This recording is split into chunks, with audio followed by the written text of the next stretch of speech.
Hello everyone, and thank you for joining me, Gecko, in another Let's Review Minecraft video. For any of you who haven't watched my previous videos, what I do every week is I review the top 5 builds from Planet Minecraft that you can download and explore, and I leave the links in the description every week for those.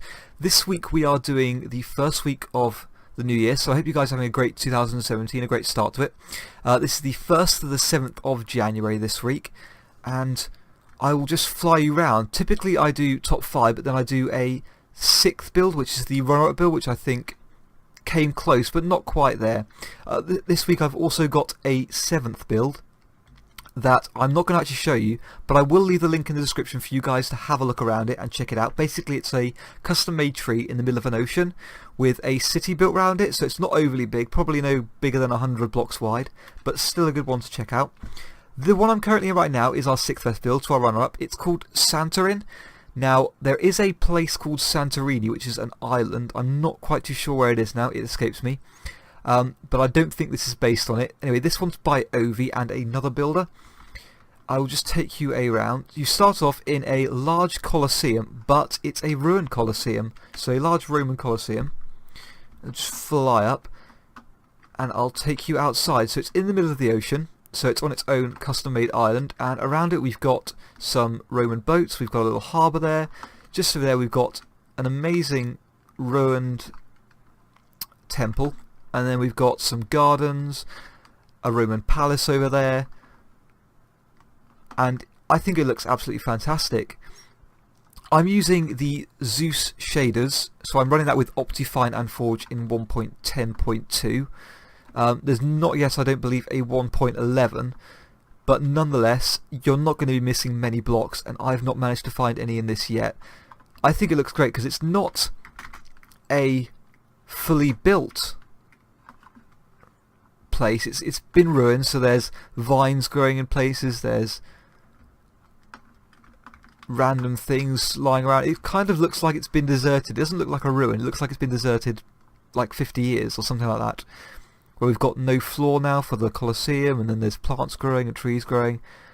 But yeah, like I said, I will leave that in the description, and we will jump into our top 5 builds now for this week. So let's jump straight into number 5 then. So here we are in build number 5. Now, I'm sure you can see already, this is an amazing build. It's called Victoriana. Now, if you're Italian and I've pronounced that wrong, I'm sorry, and please don't hesitate to correct me. It's by Kronos, I think that's right, Kronos Windsor, and basically, it is a real building in real life. It's a monument built in honour of Victor Emmanuel, the first king of a unified Italy. So it's located in Rome, Italy, and it's not 100% complete. It did say 100% complete on the Planet Minecraft page, but I don't believe that's true because there are bits that are missing. I think it's also to scale, or if it's not, it must be close. But I love it because we've got these brilliant statues here. We've got... It's just an amazing piece of architecture, really. We've got a statue there with glowstone around the outside. We've got a lot, and I mean a lot, of, ooh, what's it called? And I have to forget now. We'll just go down. A lot of quartz used to make this. It's got no interior, so all the doors are blocked by obsidian, so you can't get in obsidian and bedrock. But take a look around it. I want to see it complete, and I think it may have been copied from a Minecraft world, and I only say that because there were a few lighting issues earlier. I'm not sure if it has. I'm pretty sure it's probably just been built in here in creative mode, but I'd love to see it in a more realistic Italian surrounding. So take around it, you can walk around it. All the steps are properly height, so you can go up and down those. I love those huge Grecian columns over there, or Roman columns, or whatever you want to call them. And it's literally gigantic. I believe it's completely hollow. We can have a quick knock inside. Yep, it's completely hollow. Wow. And as you can see, yeah, like I said, I don't think it's 100% complete because we've still got the back here, which doesn't actually come out to anything. And like I said, lighting issues down there. So it's either been made using MC Edit or it's been copied over. So I'll just do a quick run around for you guys, just so you can see some of the great little details that have been put in here. We've got a chariot up here. Oh no, not a chariot. We've got 4 horses and then this large figure with a spear. It looks like an angel to me. and we've got the same over the other side. In the centre there we've got a large horse on top of the monument, and I believe that is Victoria Emmanuel on top of the horse. That seems to be what I would think if I was here. But yeah, great build. So we'll move straight into build number 4 now, which this week is a build that I have been looking forward to a long time, and I really hope someone will make it, and finally they have. So, spoiler alert, we're in number 4 now. If you've not seen, so like I said, spoiler alert, if you've not seen the newest Star Wars movie, Rogue One, look away now unless of course you want to see it, or if you've seen it on the internet already. I'm going to start. So, this is the 4th best build, and I've been waiting for this for a long time. I even got a bit bored that I was actually going to build it myself, but thankfully someone has finally done it, and it is the shield gate on Scarif from Rogue One Star Wars. It's by, and I can't even say this right, artathecanadian. It's like a mix of words. And we've got the shield gate, obviously here. We've got the hole in the middle where the ships go through. On the outside here we've got the force field barrier, which is made by blue glass. And then here we've got all the hangars for, we've got TIE strikers, and then we've got regular TIE fighters. And the same in here. I think we've got a few TIE advanced somewhere else. But that's on both sides. Now there's not too much to this, and you might think that actually the last build was better simply because of the architecture put on it.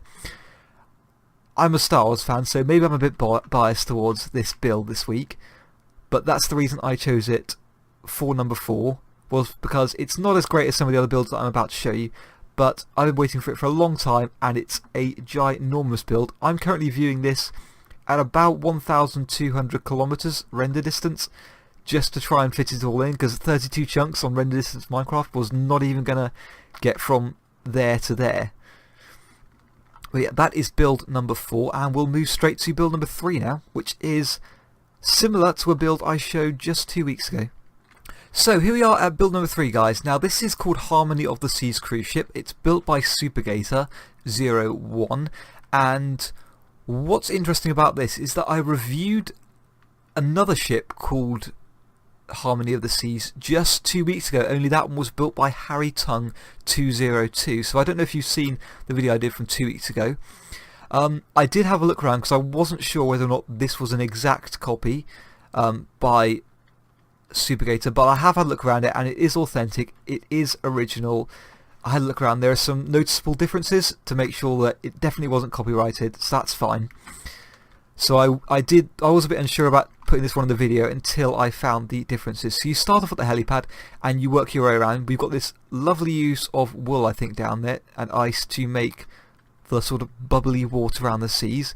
We've got the lifeboats down there. We've got some rooms. Every room's got a balcony and is wonderfully lit. Bathroom or just a toilet in each room. And I will take you on a little tour around the outside of the ship. I'm not going to have enough time to go on the inside of the ship because it is ginormous on the inside, but I'll fly you around the majority of it. So yeah, I think one of the notable differences when I was looking around this and the one built by Harry Tung 202 was at the back there. I didn't even realise this when I reviewed the last one, was that they have a water slide at the back of the ship. So the back of the ship, I thought it was just going to be the back of the ship with some rooms around it, but it's not. We've got 2 water slides coming right the way through the back of the ship, right down here, and finishing off just down here. I think they're water slides. They're either water slides or they're those ones that you go down those mats. You know, the ones you see at circuses, if you've ever been to one. But it looks amazing. I think to appreciate the boat builds you really have to have shaders on, because it gives the water that realistic effect. It just makes the boat look 100 times better. We've got the use of, I think, frosted white glass here. I'll just knock through here to go inside the cafe area. Just fly back out of there. And then we've got pools up here. We've got some lounging areas. We've got the centre of the ship there, which is like a shopping area. But yeah, if I just zoom out again and I'll just show you the entire ship. That is absolutely beautiful. So it's a 1:1 scale, largest ship in the world, I believe, or something along those lines. Full interior, so you guys can explore the entire thing, and you can play maybe Murder on a Ship or something like that on a multiplayer server. Up to you. But yeah, that's a brilliant build, so let's move straight on to build number 2 now. So here we are at build number 2. Now this is called the Kite City and Burning Sands, and it's a Guild Wars inspired map. So if you play the game Guild Wars or Guild Wars 2, I definitely recommend checking out this map. I personally don't play the game, but even so, it's an awesome map. It's by Udvio, I think that's pronounced correctly, and you can't see too much of what it is right now. It's purposely set in the dark. I'm assuming that's either for the atmosphere or the way the game's set out. What I'm going to do is I'm just going to fly around a bit, just so you guys can have a look, and then I'm going to set the time to daytime so you guys can just have a look at what it's like during the daytime so you can see a bit more of those details. Now I think the Kite City probably refers to these buildings and the huge sails they've got on top. Burning Sands probably because when you look down on the ground, well, the ground's covered in sand, and then every now and again there's a bit of lava. So yeah, what I'll do now is I'll just set the time to day so you guys can have a look at some more of the details and also some of the amazing colours used in here. So it's a full city with interior. There's an interior builder that the name escapes me from Planet Minecraft, and I'll just take you inside here. So we've got some tables in here, but the entire thing is like a huge exoskeleton city, so no particular walls anywhere, everything's just pretty much open. Now it's in a sand desert, so I don't know whether or not there are any sandstorms in Guild Wars that you guys get. Looking down at the ground, there's an incredible amount of detail that's been put into all the sand dunes, so I'll just take you round there.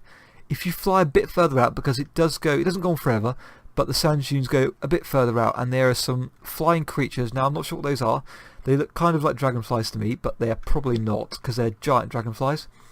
We've got these amazing walkways that join up each of the towers, and this map's been put together in an absolutely fantastic way just to try and get this all to work.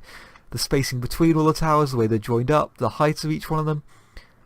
It literally is a mesmerising map, and it kind of reminds me of the game Wasteland as well, if you've ever played that.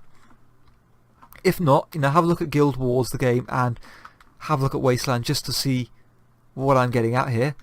But all the huge sand dunes have had a great amount of effort put into them. We've got note blocks here. For some reason that's been used to make part of that. We've got soul sand, we've got some nether bricks, some obsidian and wood used to make all of this look like a realistic landscape.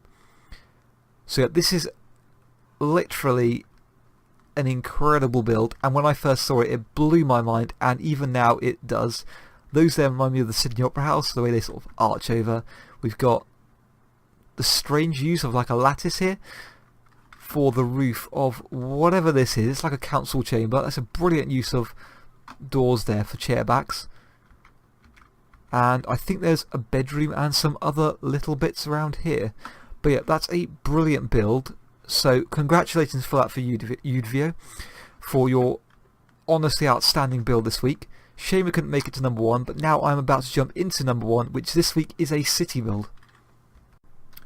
So here we are in the top build of the week. So this is number 1, the top build from the 1st to the 7th of January 2017, uploaded to Planet Minecraft that you guys can check out personally. It's called Slimewood City 1.9, so made in Minecraft 1.9, and it's by Vaasty. I think it's also made by another player that you can check out on the Planet Minecraft page. Like I said, this one will be in the description, a link so you guys can check it out. You start off here. Now when I first started off I was a bit confused about where I was, but you actually start off inside a boat. Over there we've got Slimewood, like Hollywood, so the letters on the hill. We've got a dam, a sort of a weird telephone pylon over there, and over here we have Slimewood City itself, which is ginormous. There are no interiors as such in the buildings, but the scale of the city itself is the reason why I chose it this week for number 1, because it's ginormous, and I couldn't see any use of modded options by the looks of it. Everything seems to be either handmade or using probably some sort of program, either World Edit or something like that, but I don't think many programs were used because there's no lighting issues. But as a city, it's ginormous. We've got a huge array of buildings. Now it's based on a few cities that have been brought together. I think New York, there's a bit of Paris in here, and also the hometown of the person that built this. We've got the seafront over there, we've got a pier with a roller coaster, then over here we've got some of the housing estates. We've got some brilliant buildings over here. That looks like the Shard. We've got that one there which looks like one of the buildings, I can't remember now, from New York. I don't think it looks like the Empire State Building too much, but it does sort of resemble it. We've got a pyramid over there, which is like an obsidian pyramid with something inside. Then over here we've got, I think it's the Burj Al Arab, which is one of the buildings from Dubai. So yeah, it's a mishmash of all the cities. Over here, if I just take you around in this direction, we've got the Eiffel Tower over there. We've got, aha, now that looks more like the Empire, oh no, maybe not, because the Empire State Building is sort of more square. We've got Colosseums over there, we've got helicopters flying through the air. Over here we've got some more buildings, we've got power station, we've got the airport, then we've got some sort of tree area over here, and we've got farmland over here, which is kind of like Alabama or some area of the US. It's only 60% complete yet, so there's still a way to go. We've still got about 40% of the city to go. Built on a flat world terrain, so all terrain that's raised up has been put there.